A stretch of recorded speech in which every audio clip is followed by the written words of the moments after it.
Olá! Nesta aula, vamos retratar sobre a ADPF, Arguição de Descumprimento de Preceito Fundamental. Mas o que é a ADPF? A ADPF é um processo que serve para impedir ou reverter qualquer violação a valores fundamentais previstos na Constituição Federal. A ADPF protege esses valores e garante que as leis sejam respeitadas.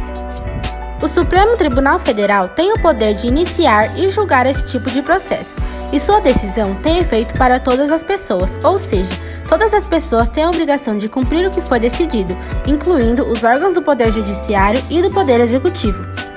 Os preceitos fundamentais que podem ser violados segundo o STF são os direitos e garantias individuais, as cláusulas pétreas, os princípios sensíveis, os princípios fundamentais, a independência dos poderes e a independência funcional do MP. Já os preceitos fundamentais, segundo a doutrina, são os princípios fundamentais e as cláusulas pétreas.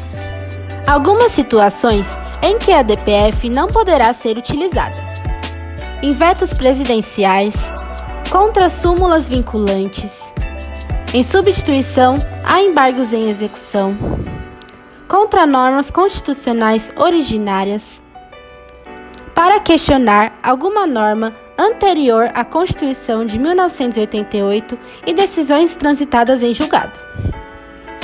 E quem pode realizar a abertura da ADPF? O Presidente da República, senadores e deputados, governadores, Procurador-Geral da República, Conselho Federal da OAB e as confederações sindicais e entidades de classe. E quais são as espécies de ADPF? 1. Arguição autônoma, podendo ser preventiva, que evita a lesão, e repressiva, que repara a lesão. E a arguição incidental. E quais são os pressupostos da ADPF? 1. Ameaça ou violação a preceito fundamental provocada por ato do poder público e por lei ou por ato normativo federal, estadual ou municipal. 2. Relevância da controvérsia constitucional. 3. Inexistência de outro meio eficaz para sanar a lesão. E 4. Existência de uma lide proposta perante o Poder Judiciário. A ADPF possui efeitos retroativos, salvo decisão de 2/3 do plenário do STF no sentido da modulação dos efeitos. Também pode ser convertida em AD e vice-versa. Agora, vamos analisar 2 julgados do STF para mostrar como é a ADPF na prática. O primeiro caso, da ADPF 132, sobre a equiparação de união estável de casais homoafetivos, e o segundo caso, da ADPF 54, sobre o direito da mulher de interromper uma gravidez em caso de feto anencéfalo. Há 10 anos, o Supremo Tribunal Federal permitia que a gravidez de fetos anencéfalos pudesse ser interrompida. Até então, a interrupção da gravidez nessa situação era considerada crime de aborto pelo Código Penal. Vamos relembrar alguns momentos dessa decisão histórica do STF. O debate começou em 2004, quando a Confederação Nacional dos Trabalhadores de Saúde entrou com um pedido no Supremo Tribunal Federal para que a interrupção da gravidez de anencéfalos não fosse mais considerada crime.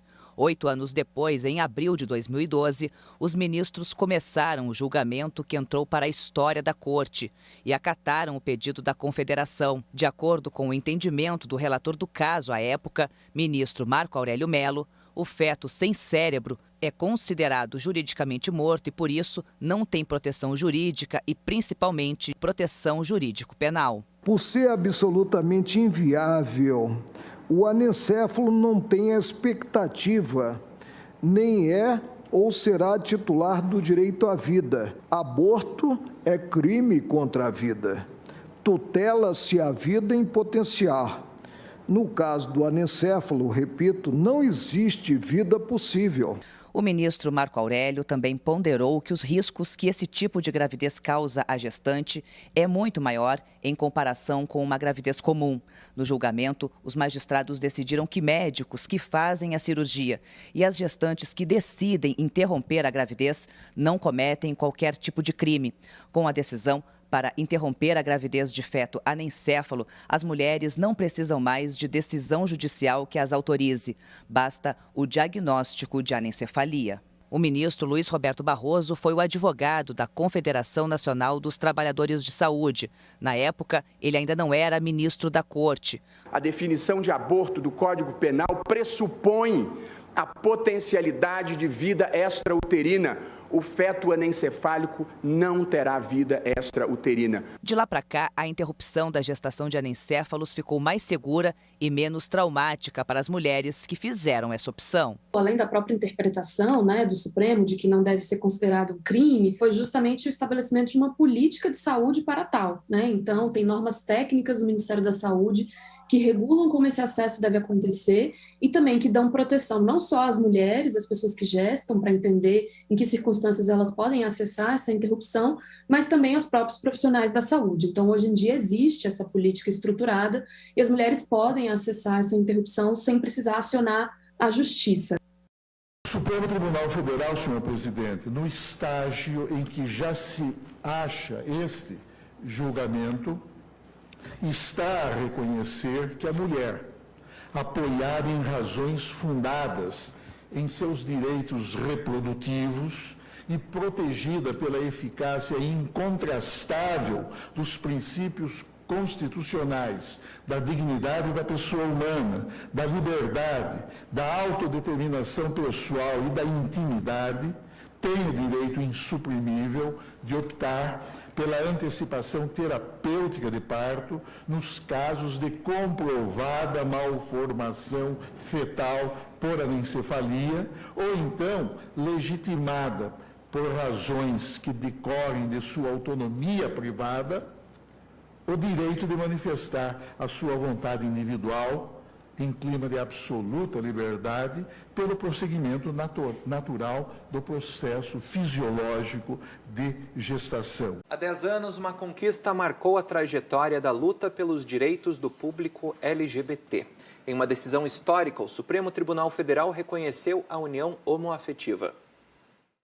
O casamento, na prática, já existia, mas o Edmilson e o Glenn ainda aguardavam o direito de poder assinar o contrato que garantisse o casamento no papel.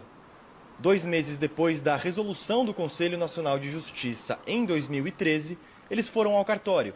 A gente queria ser reconhecido como família. Como família. Normal. A gente paga imposto como todo mundo, a gente trabalha como todo mundo e o mínimo é ter o mesmo direito que todo mundo. No dia 5 de maio de 2011, há exatos 10 anos, o Supremo Tribunal Federal reconhecia a união estável homoafetiva.